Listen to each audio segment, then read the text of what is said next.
and you can smart. Yeah. Dr. Harlow, what I need people to understand and what I had to come to grips with myself is that unless I understand that this place I call home is mine to defend, mine to protect, the idea of patriotism will escape me. I have to first have ownership, Okay. because otherwise I won't have the impetus, I won't have the drive to protect her. To be a patriot is to stand against all enemies, as I said, both internal and external. The external, we find very quickly, we can recognize them. They don't look like us. They don't talk like us. Right. They don't act like us.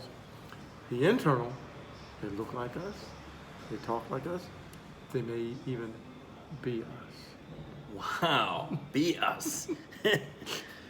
if go unchecked. If go unchecked. This is why this is so phenomenal. Wow. So in the book, we talk about being on one accord. Okay. And let me just read an excerpt Yeah, for yeah. you. It says, to be on one accord is not that you will always agree. I want you to, not that you will always agree with all matters that concern your nation. But it does mean that the fulfillment of harmony and prosperity must be accessible to every citizen, Okay. great or small. Not that you'll always get it. It must be accessible to you. And what happens is people have become disenfranchised. Nation upon nation, people groups upon people groups don't feel that it's accessible anymore. Now, we're not talking about the haves.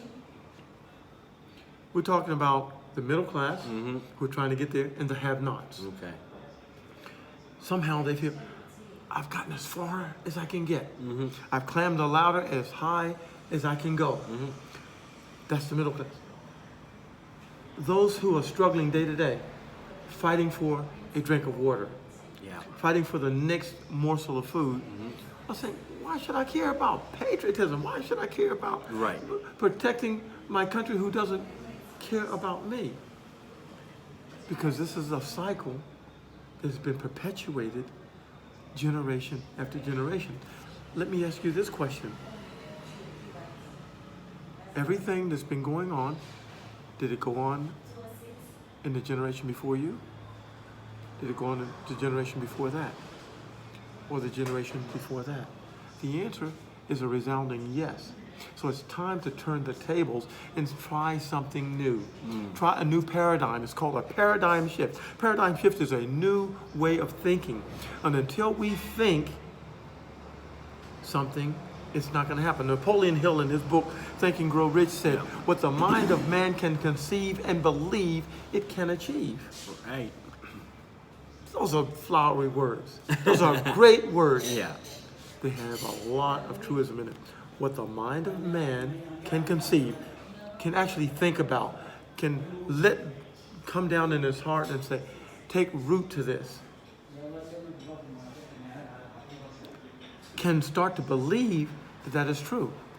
If he starts to believe, he or she starts to believe that it's true, you will start automatically putting action after action after action together to achieve it.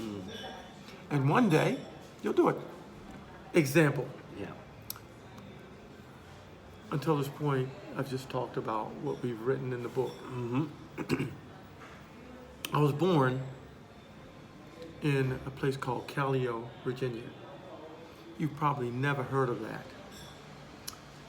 It's so small that if when you pass through it, you don't know that you've gone through it. Oh wow.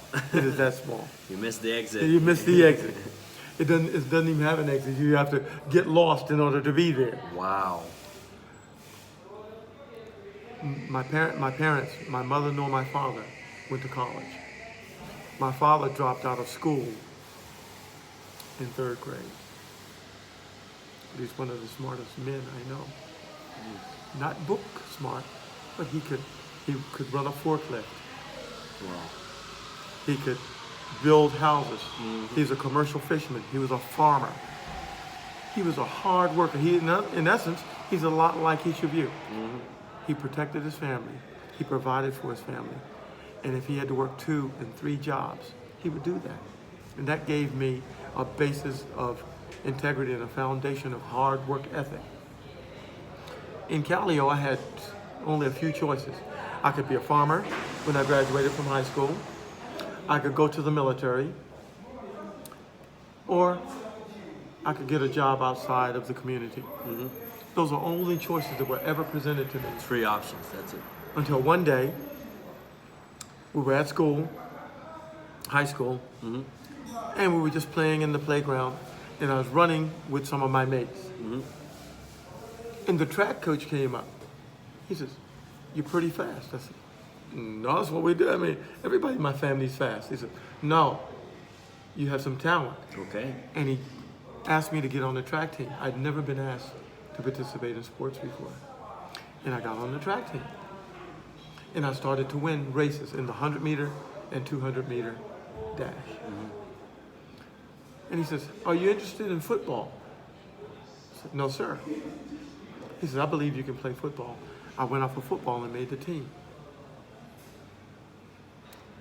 I was a starting middle linebacker. One day in practice, one of the running backs took off and ran for a touchdown. I turned around and I chased him from the 20-yard line and caught him at the 2-yard line and tackled him, preventing him from making a touchdown. Wow.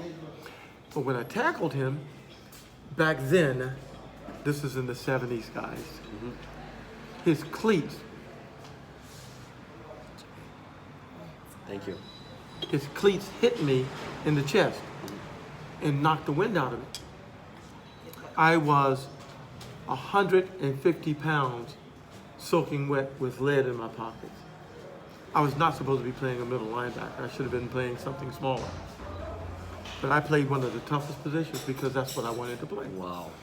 And I limped back to the huddle. Again, this was practice.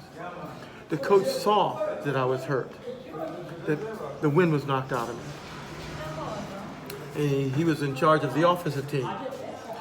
And he looked